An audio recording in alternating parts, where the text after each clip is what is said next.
ครับวันนี้ก็จะเป็นบันไดของบ้านสไตล์นอร์ดิกของผมที่ได้มีการทำการสวัสดีครับพบกับผมสีเมืองชาแนลเช่นเคยครับทุกความสำเร็จเริ่มต้นที่ก้าวแรกเสมอครับสำหรับเพื่อนๆที่สนใจอยากจะเรียนรู้เกี่ยวกับเรื่องการสร้างบ้านสไตล์นอร์ดิกแล้วก็การทำร้านกาแฟสไตล์จั่วบวกโมเดิร์นของผมก็อย่าลืมติดตามในช่องของผมอย่างต่อเนื่องด้วยนะครับโดยในคลิปนี้ครับเรากำลังอยู่ในโหมดของมือใหม่หัดสร้างครับซึ่งก็จะมาต่อกันในเรื่องของการสร้างบ้านสไตล์นอร์ดิกด้วยตัวเองของผมซึ่งในคลิปที่ผ่านมาผมก็ได้นำเสนอในเรื่องของการทำฝ้าเพดานและก็ปูผนังด้านในไปแล้วนะครับเพื่อนๆก็สามารถกลับไปชมคลิปย้อนหลังก่อนหน้านี้ได้นะครับสำหรับในคลิปนี้ครับก็จะเป็นตอนที่6ครับก็จะเป็นในเรื่องราวของการทำโครงสร้างของบันไดบ้านซึ่งก็จะมีเรื่องราวที่น่าสนใจแล้วก็มีเรื่องความเชื่อเข้ามาเกี่ยวข้องด้วยยังไงก็อย่าลืมฝากกดติดตามต่อเนื่องเป็นกำลังใจให้ผมด้วยนะครับไปดูเลยครับ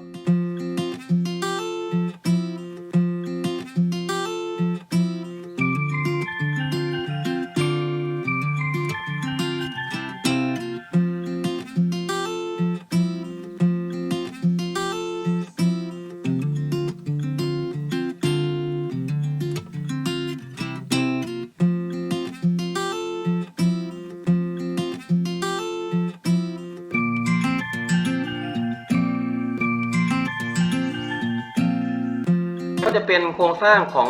ตัวบันไดนะครับผมก็ได้มีการออกแบบคร่าวๆประมาณนี้นะครับตั้งใจไว้คือผมต้องการให้มันมีทั้งหมด11ขั้นนะครับ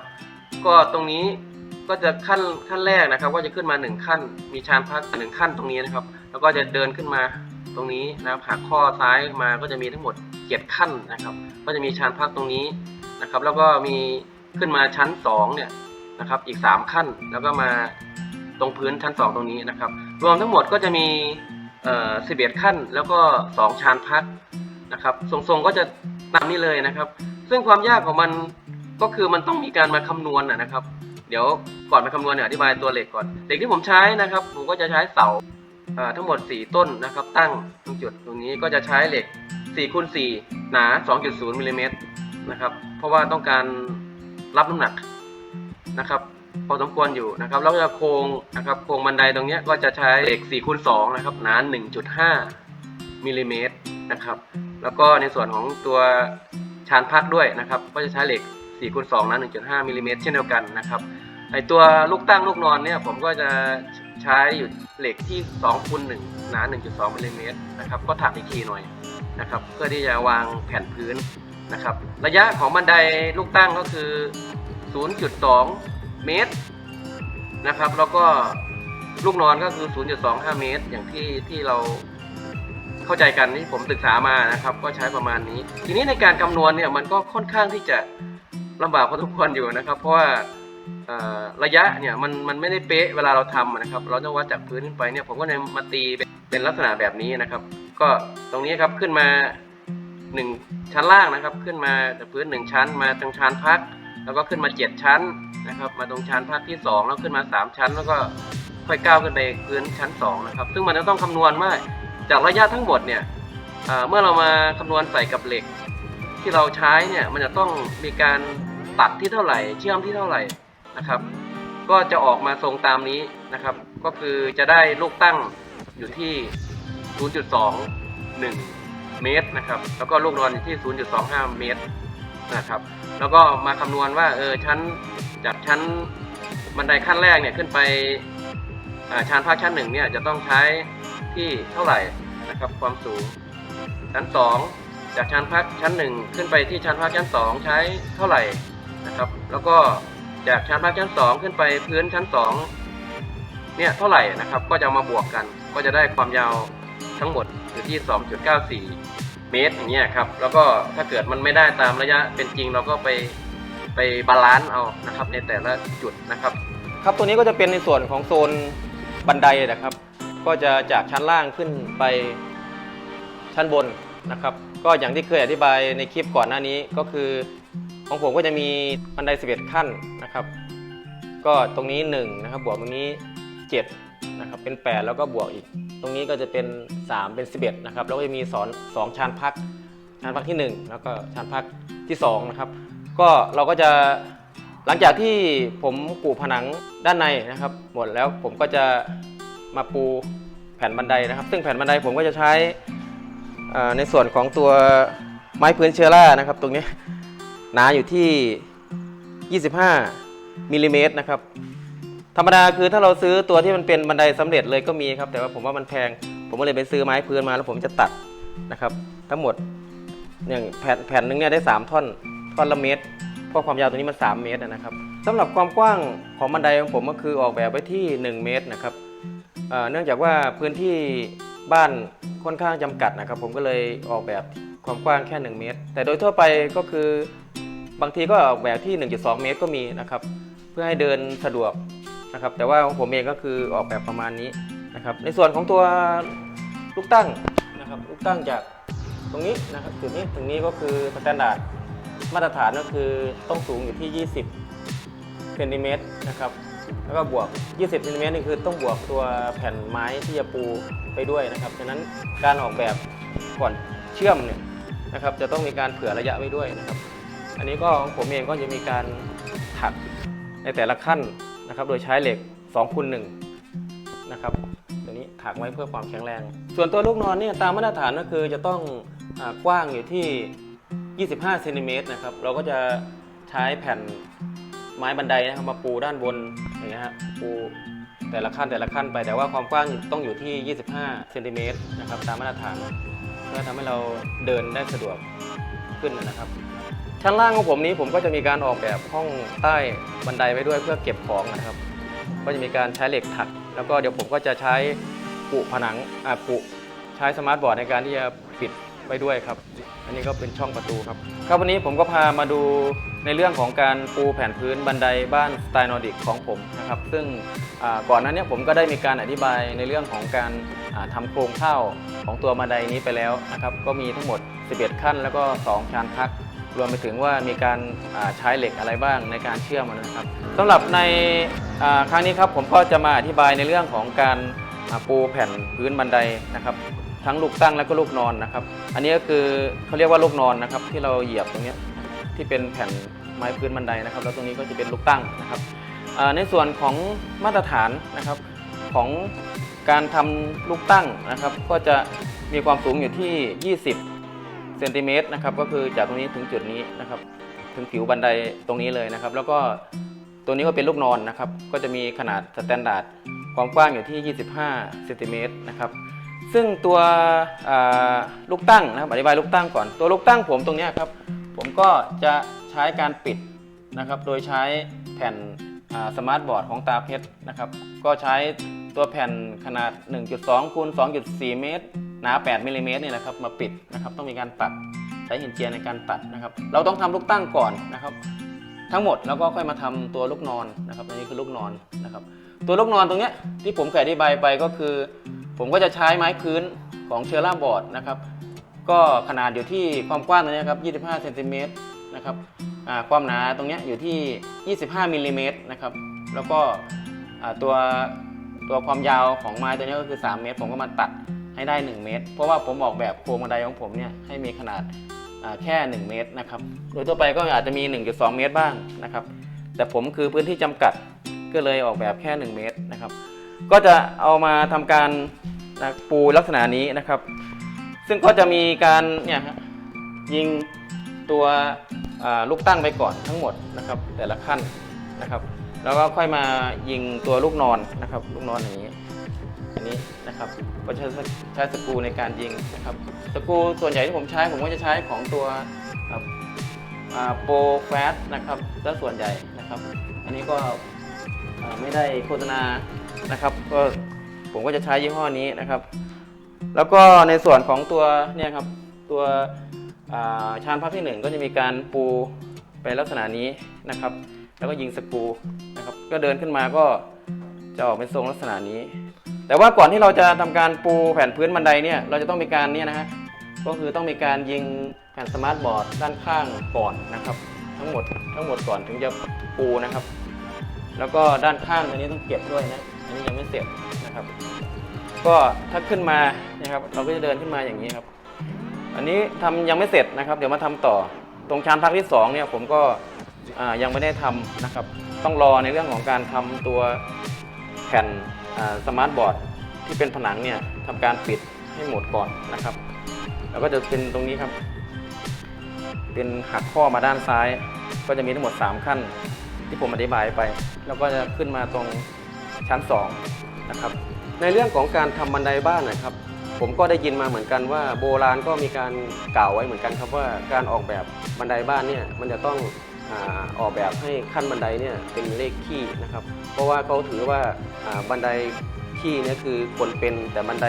คู่นี่คือคนตายนะครับดังนั้นบันไดที่ผมมีการนำมาคิดคำนวณในการออกแบบเนี่ยผมยอมรับเลยว่าผมมีการอิงในเรื่องของความเชื่อนี้อันดับหนึ่งเลยนะครับก็คือจะทำยังไงให้บันไดเนี่ยมันเป็นเลขคี่นะครับซึ่งที่ผมเข้าใจในมุมของผมก็คือว่าในส่วนของตัวขั้นบันไดตรงนี้ครับเป็นเลขคี่โดยไม่นับในส่วนของชานพักนะครับดังนั้นในส่วนของการออกแบบของผมก็คือผมก็จะออกแบบให้มันเป็นเลขคี่ก็คือตรงนี้1นะครับแล้วตัวนี้บวกอีก7ก็เป็น8นะครับแล้วตัวนี้บวกอีก3ก็จะเป็น11นะครับโดยที่เราจะไม่นับชานพักที่1กับชานพักที่2กับการเหยียบขึ้นชั้นบนด้วยนะครับซึ่งก็เป็นวิธีการออกแบบของผมในครั้งนี้นะครับในการทำบันไดนะครับซึ่งผมก็ไม่แน่ใจว่าความเชื่อนี้คือถูกต้องมากน้อยขนาดไหนแต่ผมได้ยินมาประมาณนี้นะครับก็เลยออกแบบลักษณะนี้นะครับซึ่งถ้าจะคุยกันลึกๆบางตำราที่ผมอ่านดูบางทีก็บอกว่ามันต้องบวกชานพักด้วยบวกข้างบนด้วยบางตำราก็บอกไม่ต้องบวกชานพักไม่ต้องบวกชั้นบนให้เอานับแค่ตัวขั้นบันไดอย่างเดียวนะครับซึ่งตรงนี้ก็เป็นอะไรที่ยังคลุมเครืออยู่แต่ผมก็ยึดในแนวของผู้หลักผู้ใหญ่โบราณกาลที่กล่าวมาครับว่าให้นับบันไดทำเป็นบันไดขี้เป็นหลักนะครับก็เลยมีการออกแบบในทรงลักษณะนี้ครับวันนี้ก็จะเป็นบันไดของบ้านสไตล์นอร์ดิกของผมที่ได้มีการทำการปูผนังเสร็จเรียบร้อยแล้วนะครับซึ่งก็จะมีรูปร่างหน้าตาแบบนี้ครับซึ่งก่อนหน้านี้ที่ผมได้มีการอธิบายไปก็คือได้อธิบายในเรื่องของการใช้เหล็กในการทำเป็นโครงสร้างไปแล้วในคลิปที่ผ่านมานะครับก็ในคลิปนี้ก็จะเป็นการยิงผนังสมาร์ทบอร์ดแล้วก็ตัวแผ่นพื้นเข้าไปนะครับซึ่งก็ได้มีการทำไปแล้วนะครับเราก็จะเห็นว่าตรงนี้จะเป็นห้องเก็บของของผมซึ่งข้างในผมก็ได้มีการกู่ผนังไปเรียบร้อยแล้วนะครับสำหรับตัวบันไดของผมก็จะมีทั้งหมด11ขั้นแล้วก็2ชานพักอย่างที่ผมอธิบายไปก็คือตรงนี้1ขั้นบวกตรงนี้7เป็น8บวกตรงนี้3เป็น11นะครับแล้วก็มีชานพัก1ครับชานพักที่2ตรงนี้นะครับเดี๋ยวเราไปดูใกล้ๆด้วยกันครับในส่วนของตัวทางขึ้นตรงนี้นะครับก็จะมีการปูแผ่นพื้นบันไดไปแล้วนะครับซึ่งผมก็ได้มีการใช้ตัวแผ่นพื้นเป็นไม้พื้นของเชอร่าบอร์ดนะครับขนาดความกว้างตรงนี้อยู่ที่25เซนติเมตรตามมาตรฐานของบันไดนะครับแล้วก็ความหนาอยู่ที่25มิลลิเมตรนะครับก็เป็นมาตรฐานของบันไดเช่นเดียวกันนะครับในส่วนของตัวลูกตั้งนะครับลูกตั้งตัวนี้ผมก็จะใช้ตัวแผ่นสมาร์ทบอร์ดของตาเพชรขนาด 1.2 คูณ 2.4 เมตรนะครับแล้วก็หนาอยู่ที่8มิลลิเมตรผมให้มันตัดแล้วมาแปะนะครับโดยวิธีการก็คือเราก็ต้องมีการทำตัวลูกตั้งก่อนแล้วก็ค่อยมาปูแผ่นพื้นที่เป็นลูกนอนตรงนี้นะครับแล้วก็ในส่วนของตัวนี้ครับชานพักนะครับก็จะใช้ไม้พื้นของเชอร่าบอร์ดเช่นเดียวกันนะครับตัวเดียวกันเลยกับตัวไม้พื้นของบันไดนะครับก็คือตัดมาแล้วก็มาทำการวางนะครับเป็นทรงลักษณะนี้ซึ่งในส่วนของความกว้างของบันไดที่ผมมีการอธิบายไปก็คือผมออกแบบความกว้างอยู่ที่ขนาด1เมตรนะครับเพราะว่าพื้นที่บ้านผมค่อนข้างจำกัดนะครับก็เลยมีการทำลักษณะนี้นะครับเดี๋ยวเราเดินขึ้นไปครับก็จะมีการขึ้นมาลักษณะนี้นะครับตัวนี้ก็จะเป็นในส่วนของตัวโครงบันไดของตัวกลางนะครับซึ่งมีทั้งหมด7ขั้นนะครับก็มีการปูแผ่นพื้นแล้วก็ปิดในจุดของตัวลูกตั้งไปเสร็จเรียบร้อยแล้วเช่นเดียวกันนะครับก็จะเดินขึ้นมาลักษณะนี้นะครับในส่วนของตัวราวบันไดนะครับตรงนี้ผมก็จะใช้ตัวไม้พื้นของเชอร่าบอร์ดเช่นเดียวกันนะครับก็จะมีความกว้างตรงนี้อยู่ที่10เซนติเมตรหรือว่า4นิ้วนะครับก็แล้วมีความหนาอยู่ที่25มิลลิเมตรนะครับก็นำมาทำการยิงสกรูนะครับเป็นราวของบันไดนะครับรวมไปถึงตัวจุดนี้ด้วยนะครับเพื่อให้สามารถที่จะจับได้สะดวกขึ้นนะครับแต่ว่าในส่วนจุดพวกนี้ผมก็จะโชว์ในตัวเหล็กเหมือนเดิมนะครับก็จะมีการเดินขึ้นไปลักษณะนี้ครับมีทั้งหมด7ขั้นก็จะมาถึงชานพักที่2นะครับก็มีการปูแผ่นพื้นของเชอร่าบอร์ด ช่นเดียวกันครับเหมือนกับชานพักที่1ข้างล่างเมื่อกี้นะครับแล้วก็จะหักข้อมาด้านซ้ายนะครับก็จะขึ้นมาตรงนี้นะครับก็จะมีทั้งหมด3ขั้น1 2 3ตรงนี้นะครับแล้วก็ขึ้นมาตรงชั้นบนนะครับจะเป็นพื้นชั้น2นะครับก็จะเป็นลักษณะนี้นะครับก็ในส่วนของตัวบันไดนะครับก็ได้มีการทำเสร็จไปเรียบร้อยแล้วนะครับ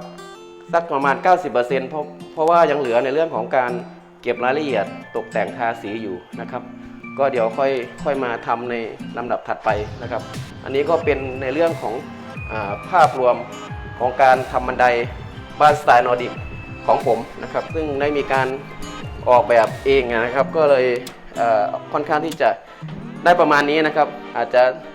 ไม่ได้สวยงามมากนักนะครับแต่ว่าก็เป็นรายละเอียดที่ผมคิดเองนะครับก็จะออกมาในรูปทรงลักษณะนี้ครับในเรื่องของการทำโครงสร้างบันไดบ้านสไตล์นอร์ดิกของผมก็ต้องบอกครับว่ามันมีความยากในเรื่องของการคำนวณระยะของลูกตั้งหรือว่าขั้นบันไดในแต่ละขั้นเนี่ยให้มีขนาดที่เท่ากันทุกขั้นรวมไปถึงในเรื่องของความเชื่อการนับขั้นบันไดด้วยครับว่าเราจะต้องมีการกำหนดออกแบบให้มีกี่ขั้นซึ่งก็จะทำการคำนวณให้แต่ละขั้นเนี่ยมันจะต้องมีระยะที่เท่ากันทั้งหมดนะครับซึ่งจากประสบการณ์ที่ผมได้ทำมาก็มีหัวข้อที่อยากจะแนะนำเพื่อนๆลองนำไปพิจารณาดูดังต่อไปนี้นะครับข้อ1ครับจะต้องมีการคำนวณระยะของลูกตั้งบันไดให้มีขนาดเท่ากันทุกขั้นนะครับโดยผมค่อนข้างที่จะให้ความสำคัญในหัวข้อนี้เป็นพิเศษนะครับก็เนื่องจากว่าถ้าเกิดเรามีการออกแบบขั้นบันไดบางขั้นมีระยะที่แตกต่างจากขั้นอื่นไปมันจะทำให้เวลาเรามีการก้าวหรือเดินบนบันไดเนี่ยมันผิดจังหวะแล้วก็อาจจะนำไปสู่อุบัติเหตุเกิดขึ้นได้นะครับข้อ2ครับต้องมั่นใจครับว่ามีการเชื่อมโครงสร้างของบันไดทั้งลูกตั้งและลูกนอนมีความแข็งแรงในทุกขั้นนะครับก็เนื่องจากว่าโครงสร้างบันไดของผมเป็นเหล็กนะครับผมก็เลยค่อนข้างกังวลในเรื่องของความแข็งแรงเป็นพิเศษดังนั้นผมก็เลยต้องลงไปดูในเรื่องของรอยเชื่อมเนี่ยจะต้องมีการเชื่อมให้หนารวมไปถึงตัวลูกตั้งและลูกนอนเนี่ยจะต้องมีการสานโครงเหล็กเนี่ยให้ค่อนข้างถี่นิดนึงเพื่อความแข็งแรงเพื่อรองรับในเรื่องของแผ่นพื้นและก็การเหยียบนะครับยังไงถ้าเกิดเพื่อนๆมีการทำโครงสร้างบันไดที่เป็นเหล็กก็อย่าลืมพิจารณาในหัวข้อนี้เข้าไปนะครับข้อ3ครับการยิงสกรูในแผ่นไม้พื้นบันไดหัวสกรูจะต้องจมอยู่ในเนื้อไม้เสมอครับโดยเหตุผลที่เราจะต้องมีการยิงหัวสกรูให้จมในเนื้อไม้ก็เนื่องจากว่าหลังจากนี้จะมีการใช้ซิลิโคนในการอุดรูเพื่อความสวยงามนะครับและก็รวมไปถึงในเรื่องของการป้องกันอันตรายที่จะเกิดขึ้นในระหว่างที่เรามีการใช้เท้าเหยียบพื้นบันไดนะครับซึ่งก็เป็นเรื่องเล็กๆน้อยๆที่เราจะต้องมองข้ามไม่ได้นะครับในเรื่องจุดนี้และข้อ4ครับการเลือกแผ่นไม้พื้นและราวบันไดควรเลือกชนิดที่มีสีทามาเลยดีกว่าครับอันนี้ก็เป็นความคิดเห็นส่วนตัวของผมนะครับถ้าเกิดเพื่อนๆไม่ติดขัดในเรื่องของงบประมาณผมแนะนำว่าให้ใช้ไม้พื้นหรือว่าราวบันไดที่มีสีทามาเลยจะดีกว่านะครับเพราะว่าจะได้ไม่ต้องเสียเวลามาทาสีเพิ่มอีกครั้งเหมือนกับผมซึ่งมันก็ค่อนข้างที่จะเสียเวลาแล้วก็ดูแล้วไม่ค่อยจะเนียนตาเท่าไหร่นะครับเป็นยังไงบ้างครับสำหรับในเรื่องของการทำโครงสร้างบันไดบ้านสไตล์นอร์ดิกของผมก็ต้องบอกครับว่ามันมีความยุ่งยากในเรื่องของการคำนวณโครงสร้างแล้วก็มีเรื่องความเชื่อเข้ามาเกี่ยวข้องด้วยนะครับและรวมไปถึงตัวผมเองก็ไม่ได้เป็นสถาปนิกหรือช่างออกแบบบ้านมืออาชีพนะครับฉะนั้นในเนื้อหาที่ผมได้นำเสนอไปบางช่วงบางตอนอาจจะมีไม่ถูกต้อง 100%ยังไงก็รบกวนเพื่อนๆช่วยมาคอมเมนต์แชร์ประสบการณ์กันด้วยแล้วกันนะครับก็ต้องขอบคุณสำหรับการติดตามรับชมรับฟังคลิปนี้ตั้งแต่ต้นจนจบนะครับเจอกันในคลิปถัดไปก็จะเป็นตอนที่7ครับจะเป็นในเรื่องของการทำม้านั่งและก็บางอายครับยังไงก็อย่าลืมฝากกดติดตามต่อเนื่องเป็นกำลังใจให้ผมด้วยนะครับสำหรับคลิปนี้ต้องขอตัวลาไปก่อนเจอกันในคลิปถัดไปนะครับทุกความสำเร็จเริ่มต้นที่ก้าวแรกเสมอครับขอบคุณครับครับวันนี้ผมพามาดูการทำม้านั่งบ้านสไตล์นอร์ดิกของผมนะครับซึ่งก็ได้มีการทำเสร็จไปเรียบร้อยแล้วนะครับก็จะมีรูปทรงประมาณนี้ครับซึ่งก่อนหน้านี้ผมก็ได้มีการอธิบายในเรื่องวันนี้ผมพามาดูการติดบางอายของบ้านสไตล์นอร์ดิกของผมนะครับซึ่งก็จะอยู่บริเวณจุดนี้ครับซึ่งก่อนหน้านี้ผมก็ได้มีการสานโครงเป็นโครงข้าวไว้แล้วความกว้างอยู่ที่3 เมตร